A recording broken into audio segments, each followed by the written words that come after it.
धनु राशी महादेवांनी दिलेला 7 दिवसांचा संकेत. दुर्लक्ष केलं तर संधी हातातून जाईल. नमस्कार.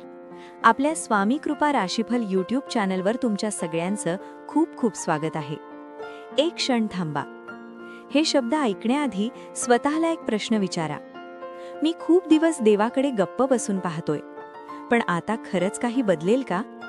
जर तुमची रास धनु असेल आणि अलीकडे मन अस्वस्थ, डोळे ओले आणि रात्री उशिरापर्यंत जाग येत असेल, तर समजा महादेवांनी तुम्हाला इथपर्यंत आणलंय. पुढचे 7 दिवस हे तुमच्या आयुष्याचं फक्त वळण नाही, तर दिशा बदलणारे संकेत आहेत.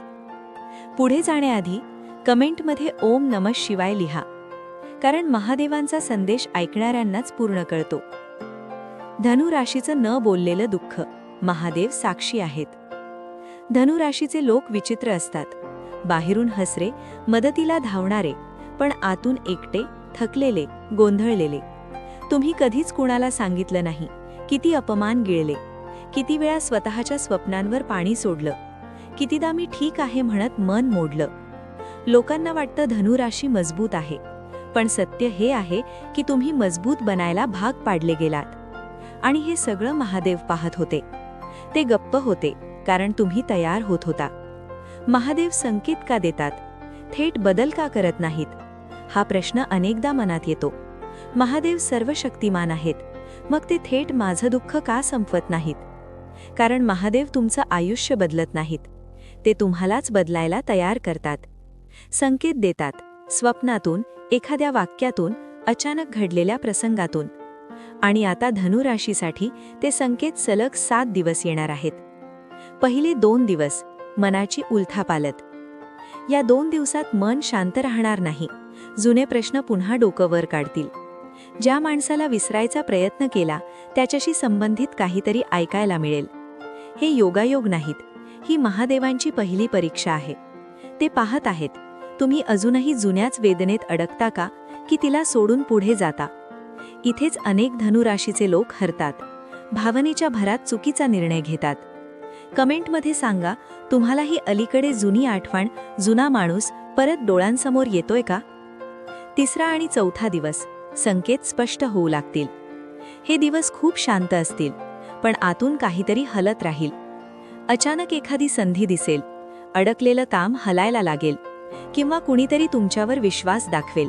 पण लक्षात ठेवा, ही संधी साधी दिसणार नाही. ती थोडी धोकादायक वाटेल, थोडी अनिश्चित वाटेल. महादेव नेहमी साहस करणाऱ्याच्या बाजूने उभे राहतात.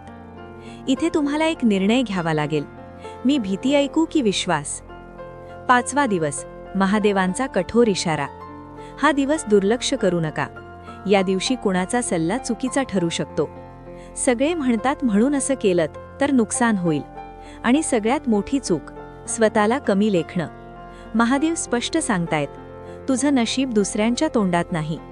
या दिवशी जर स्वतःसाठी उभे राहिलात तर पुढील अनेक वर्षांसाठी तुमचं आयुष्य स्थिर होईल. 6वा दिवस भावनांचा पूर.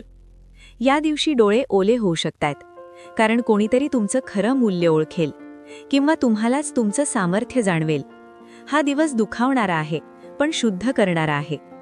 जसं महादेव गंगेला मस्तकावर धारण करतात, तसं ते तुमचं दुःख हळूहळू वाहू देतायत. 7वा दिवस बदलाची सुरुवात. हा दिवस गोंगाटाचा नसेल, फटाके वाजणार नाहीत, पण मन हलकं वाटेल, निर्णय स्पष्ट वाटेल, आणि पहिल्यांदाच मी ठीक आहे हे खोटं वाटणार नाही. हा दिवस सांगतो, आता तुझा रस्ता बदललाय. आज घेतलेला निर्णय पुढील काळात आर्थिक स्थैर्य, मानसिक शांती आणि स्वतःवरचा विश्वास घेऊन येईल. धनु राशीसाठी महादेवांचा एक अत्यंत सोपा पण प्रभावी उपाय. पुढील 7 दिवस झोपण्याआधी फक्त 1 मिनिट मनात म्हणा, महादेवा, जे माझ्या भल्याचं आहे ते स्वीकारायची हिंमत मला दे. बस हा शब्द महादेवांपर्यंत पोहोचतो. धनु राशीच्या मित्रांनो, तुम्ही कमजोर नाही, तुम्ही जास्त सहन केलंय. आणि महादेव सहन करणाऱ्याला कधीच रिकाम्या हाताने पाठवत नाहीत. जर हे शब्द तुमच्या डोळ्यांपर्यंत पोहोचले असतील, तर समजा महादेव तुमच्याशीच बोलले. कमेंटमध्ये मी महादेवांवर सोपवलंय लिहा, आणि हा संदेश त्या एका माणसापर्यंत पोहोचवा जो आज हार मानण्याच्या उंबरठ्यावर आहे. कारण कधीकधी एक विश्वासाचा शब्द एखाद्याचं संपूर्ण आयुष्य वाचवतो. जय जय स्वामी समर्थ. असेच माहितीपूर्ण लेख रोज मिळवण्यासाठी आत्ताच आपल्या चॅनलला सबस्क्राईब करा, लाईक करा आणि शेअर करा. धन्यवाद.